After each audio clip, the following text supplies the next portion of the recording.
One of the things I think a lot of people need to understand is we aren't a museum piece. The Inupiaq people are a living people and a living culture. Even though we're in northern Alaska, which covers this vast area from Nome all the way over the Canadian border, is that there's this extreme value of interconnectedness and interdependence. It's a hunting society, a gathering society from thousands of years. This is what creates our culture. That special relationship between humans and the natural world and the animals, and that it teaches you how to have a society that doesn't do too much harm to the world. Love and respect for nature, for one another, for our elders. Very, very fundamental value, key to life.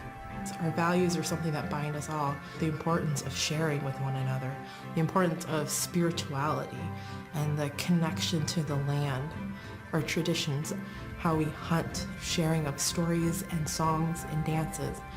I'm Inupiaq. I'm from the Arctic Ocean. I am Inupiaq. It's very important to me. It's who I am as a person. And we're very proud of who we are, and we want to continue that.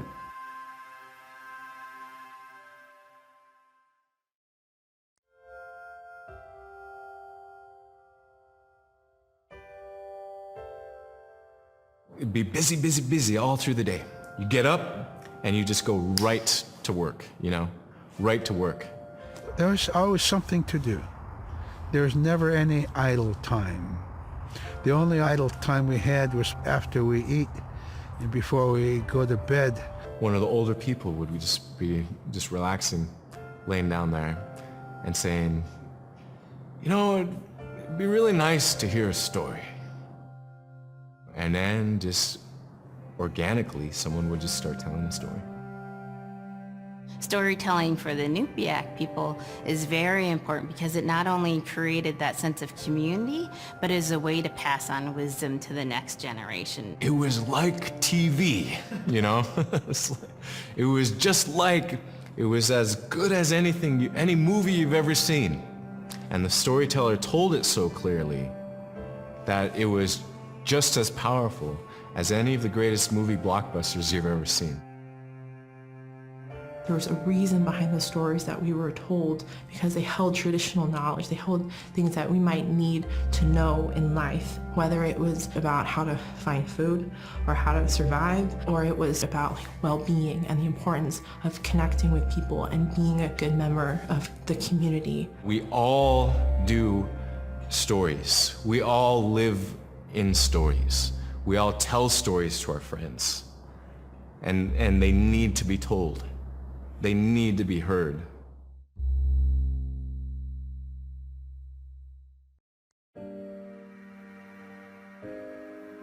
So scrimshaw is this really beautiful method of art that's done either on baleen or ivory, and traditionally it was used to tell stories. Each etching is telling a story of some event. Caribou hunting was taking place. This is what was going on. War began around this time, and so it sort of gives you a timeline of history through etching. An elder or the person who carved it would literally be able to read the scrimshaw story. They're like reading a book, in a way. A lot of the storytelling traditions would be things that after the storytelling was done, we just rely on the next person telling it. And so scrimshaw is a very important way for Alaskan Native people to record their history.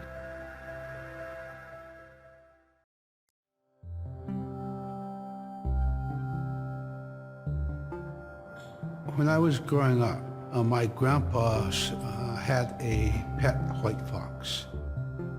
If you're a good friend with a fox, when there's danger abound, they try to keep you from getting into trouble.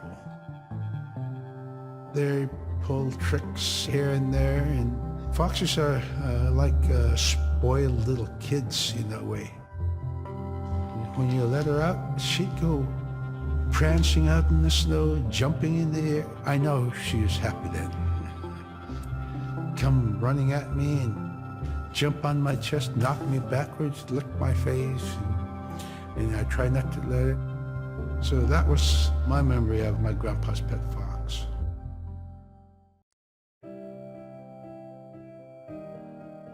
Caribou was, it provided for us in many ways. Our clothing in those days was made of all caribou skin. I grew up wearing caribou pants, mittens, caribou skin mattress, blankets. Some people had boots that were made with wolf leggings, sealskin sole bottoms. Baleen was shaved to make insoles. They kept us quite dry and warm as well. But the caribou skin clothing was the best. We would get as many yearlings as we could for our outer clothing.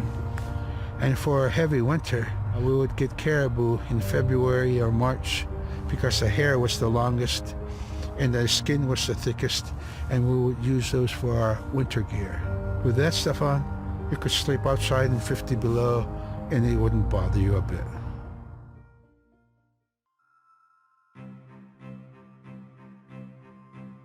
Silla is the weather. It also means the atmosphere.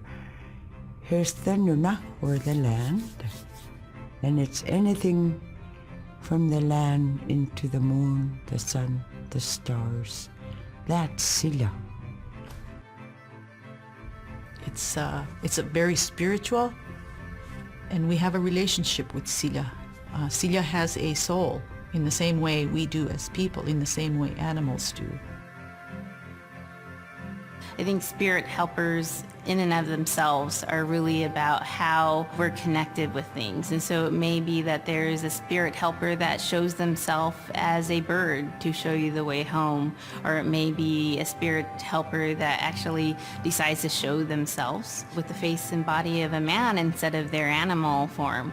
And so I think one of the things that's hard to understand is that it's not one way of seeing things, it's one way of knowing you're connected to everything.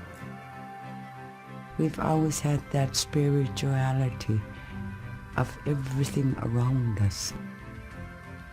It's the interaction you have with the air you breathe, the ocean that you gather resources from, the rivers from which you gather fish, the tundra from which you pick berries, the animals that give themselves.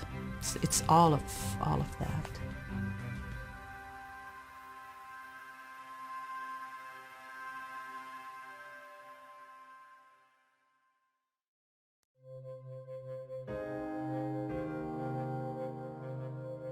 In the winter, when we were traveling, we didn't build sod houses, we built snow houses. In Canada, they call them igloo, but here in Alaska, we call them apuya. We'd do a day of travel, and then we'd make a apuya. The next day, my father would set traps, spend the day there, rest the dogs, give them something to eat, and then the following day, we continued to the next place. We'd go to my dad's sister, who had a house at Dubarg. They had a small sod house over there. We didn't have to do anything. We just visit with them, and my dad and his sister were glad to see each other, and they'd talk away while us kids played outside or go to sleep. By the time we get back to our home, my father would leave us with our aunt or with my grandmother, and then he'd start on his trips and go check his trap line. We were not into 8 to 5 kind of time, you know. We're in a totally different kind. We're in ecological time.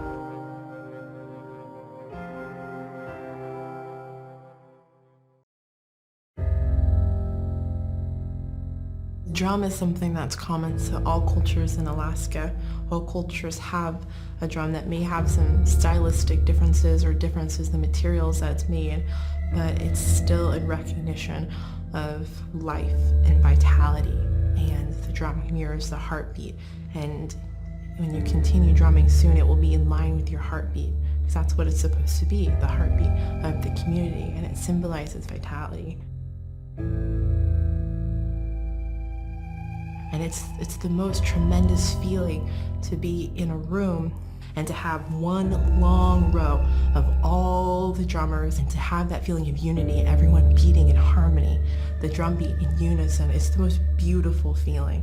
And to know that you're connected, you're on the land that you are connected to. And even if you grew up outside of the community, that which is in you comes from this area. And it's the greatest feeling.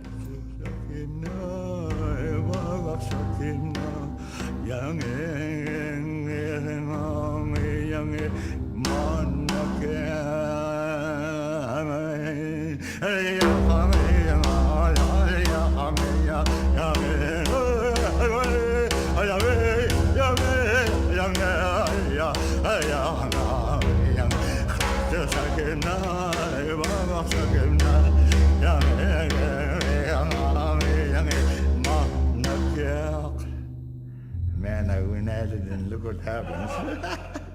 Oh.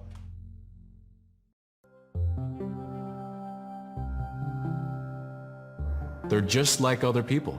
They just happen to be very small and extremely strong. These are stories that are common throughout Alaska. It's normally that people are in a size from your elbow to the tips of your fingers, and they possess superhuman strength. So they may be tiny, but they can carry a whole caribou. And if you go up north and you talk to a number of the people in the community, they'll talk about having seen the little people. There's a place at home that we know, but we don't profess it to anybody. But it's not like the boogeyman. They can be mischievous, they can be ornery, or they can be helpers. And every now and then, we might have the opportunity to see them, especially if they want us to see them. The fact that it's across Alaska really tells you something about our history and how we interacted with nature around us.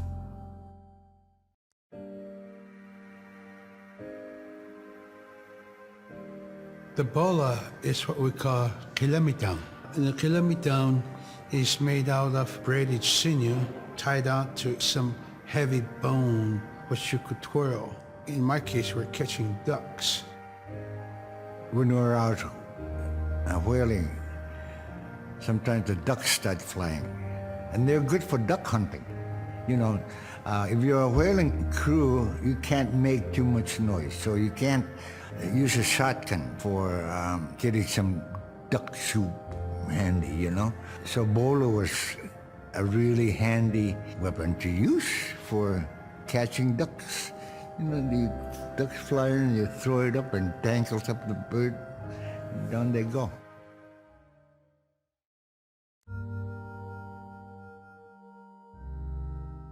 The scariest I've ever been, I was 12 years old.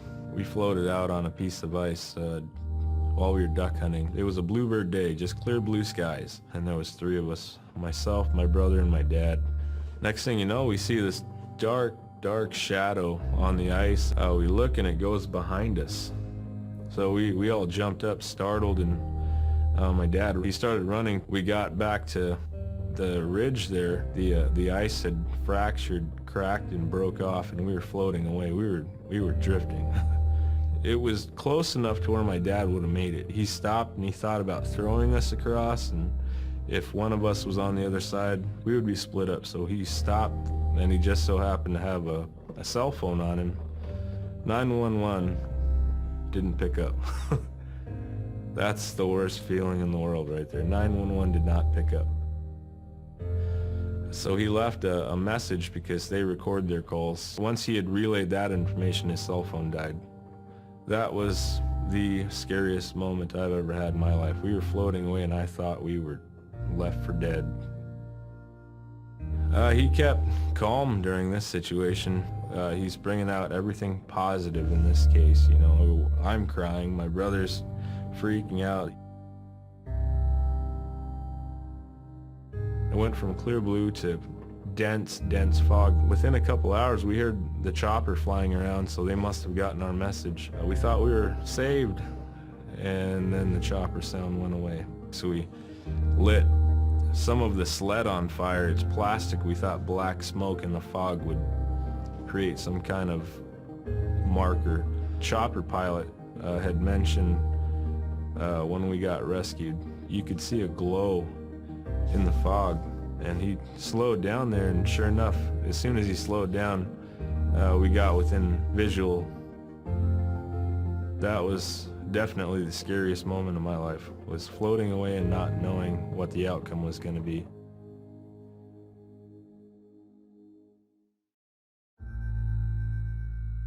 We're very much aware of the climate change.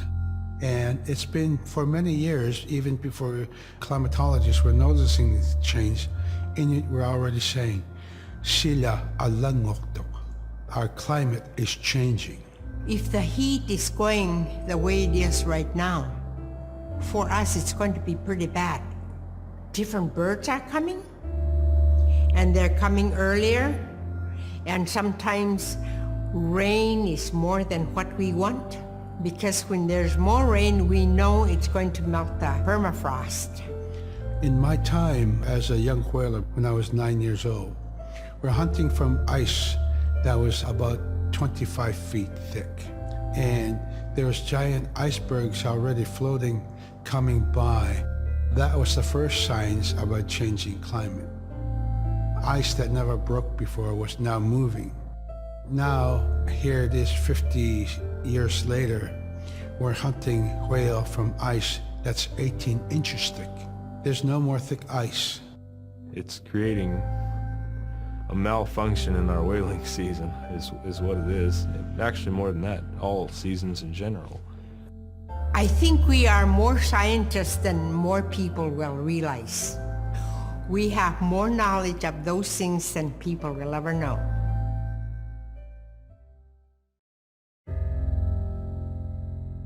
My brother was out seal hunting. He got attacked from behind and managed to grab his knife and save himself. When he came to realize, oh no, it's a mother. We've always known traditionally that we avoid killing a mother. It's always been sacred to us to protect them. He had to present himself to the council, and so he was given the job to mother the baby, and we kept it. It got so big it went over the barricade one day and got to the dog food, and that was an indication that, brother better go teach it how to survive on its own. So he did. I really got attached to the bear because I more or less grew up with it. And some days when brother took him walking, once in a great while he'd put me on the bear and I would ride on it like a horse. I was just happiest little girl in the world.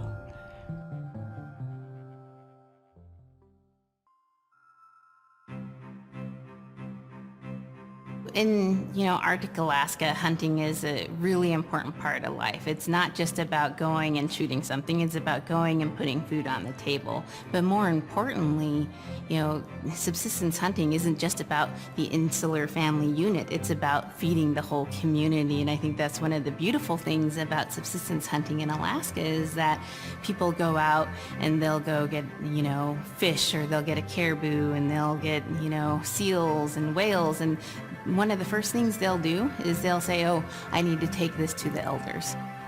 This isn't just about one individual surviving or one family surviving, it's about the whole community.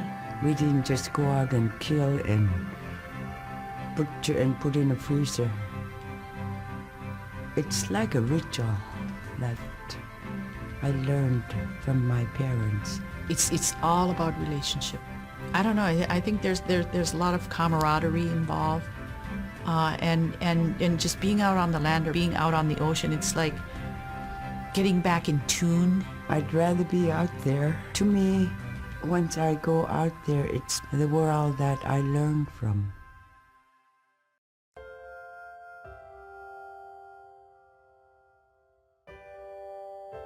Now we spend all our time out in nature.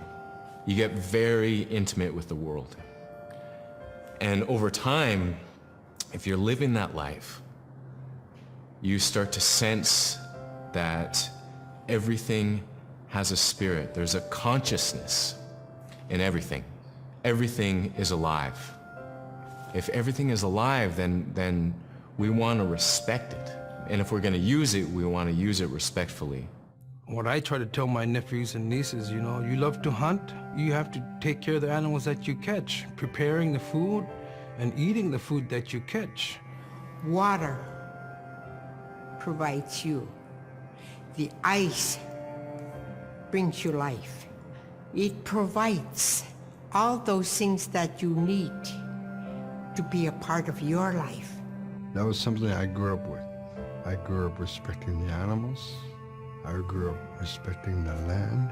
And that, to me, that is why we as Inupiaq, as an Inupiaq culture, as an Inupiaq people, is why we're so successful.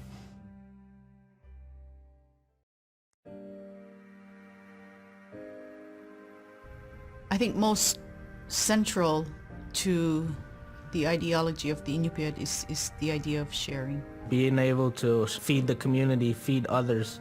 That's why we hunt, you know. In the old days, that's what you needed to survive, you know. The sharing is important because it's how the community survives together collectively. We just give. That's how I grew up. That's the way I'm always gonna be. Because of who we are, we always think about other people first. If our people didn't share in the old days, we wouldn't have survived in this harsh, climate, environment.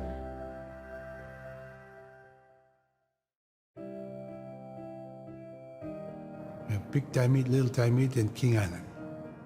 And in those three islands are the stepping stones to get to America. So King Island is this absolutely beautiful place off the coast of Alaska. And if you can imagine being on this really kind of rocky island that kind of shoots up from the water to these cliffs. And then all of a sudden you see these stilts, and then you look up and there are these houses. They were built on the cliff up high because of the ice. Being an island in the Bering Sea, you have ice that's being pushed by the winds onto the island. So it's going to pile up 50, 60 feet high. Structures are still there today, and people have returned to King Island. It's a growing community as the people return back to their island.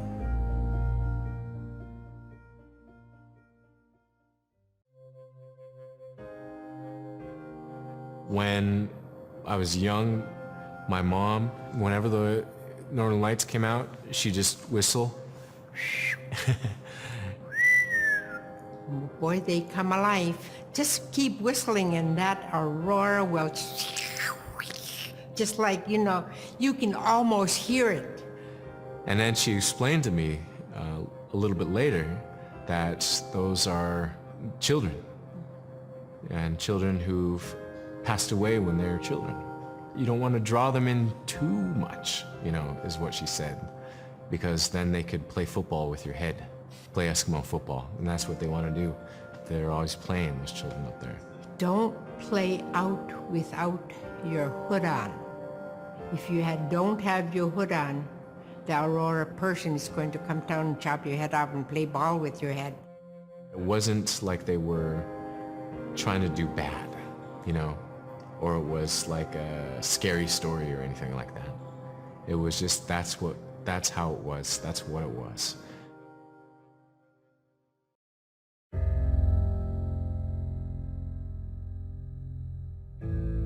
In the month of November, there's no sun.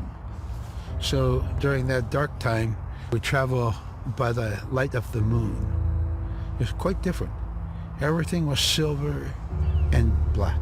Toward the horizon, we could see where caribou are because their body heat flowing upward, and we could see it glowing in the moonlight against a dark horizon where there's no stars. If somebody yelled, you could know who yelled from where the sound came from, but specifically where that cloud of their breath went up and it glowed in the moonlight. So that was a good time to travel. It was very surrealistic.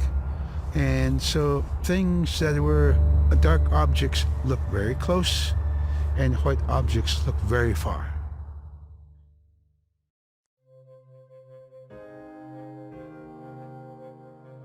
We are taught that there's no hierarchy. It's not everything else and then man, humans on top, and they're separate from everything.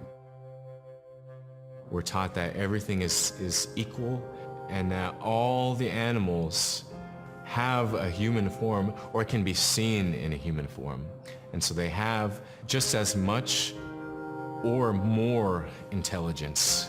In fact, have a lot to teach people. And so that's how these transformations can happen. It's if the animal wants you to see it in its human form. There's a story where a man comes up to an ice hole and then realizes there's another man in his parka that's got stuck in the net, and is just stuck like that. Oh, can you let me out? Please help me, And so then he lets the man out, but then realizes that was actually a seal. That was a seal man. And just because that seal wanted that help, that seal allowed itself to be seen in human form.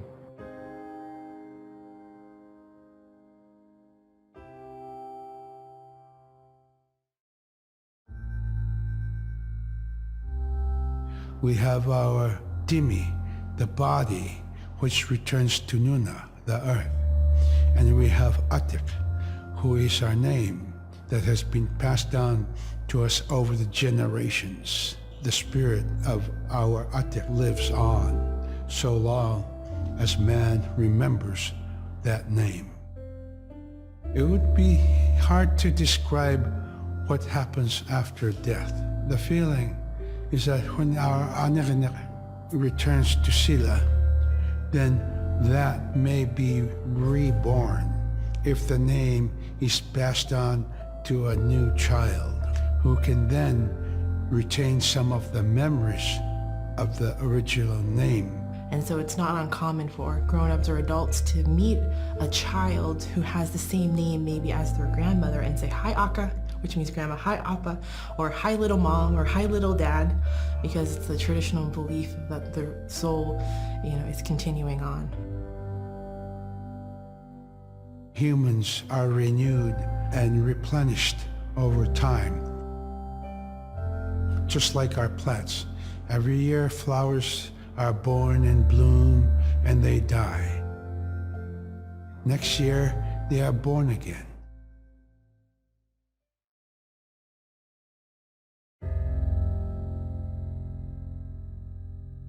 The recurring type of character in Inupiaq stories is the manslayer. And the manslayer is kind of this bad guy. And I think really what's at risk when the manslayer comes into story is the livelihood of individuals and the whole community. And so the manslayer is really used as a way to say, don't act only for yourself. Always hold the community in your heart.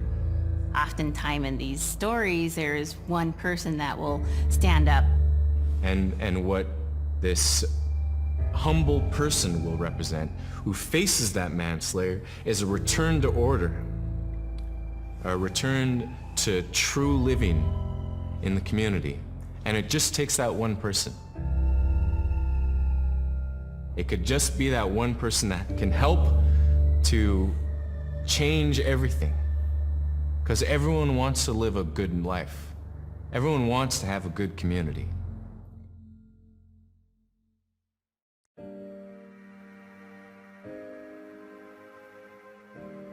With regard to the environment, the blizzards have been one of the key elements that have impacted the survival of people, especially in the hard winter.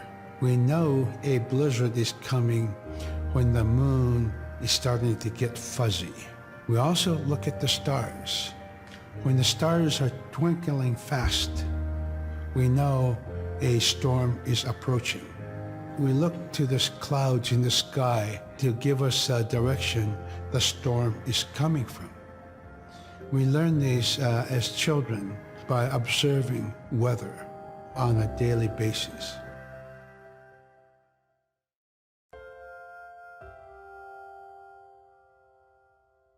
With the story of Kunuk Sayuka, told by Robert Cleveland, it's just a masterwork. It's a well-known story among the Inupiaq people, and in our case, of producing a video game that really reflects indigenous heritage. It captures the imagination, and it's something that you have a very specific kind of task to do.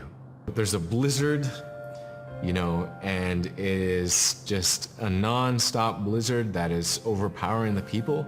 And there's one man that wants to figure it out. And in our case of the story, it's a girl that wants to find the source of that blizzard. The blizzard man, it's like that is the physical embodiment of an element of nature. And so there's a person that needs to go up and take away that adze, that's chipping away that snow. In that community, the person least expected is the one who stands up and makes the difference. Humility is something that we value, and where that comes from is the idea that you are not the biggest thing in the world. And when you live in an extreme environment like where the Inuit reside, you're at the whim of the environment, of the climate, of the animals. You can be as prepared as you can, by learning from your elders, but you're not the biggest force in the world.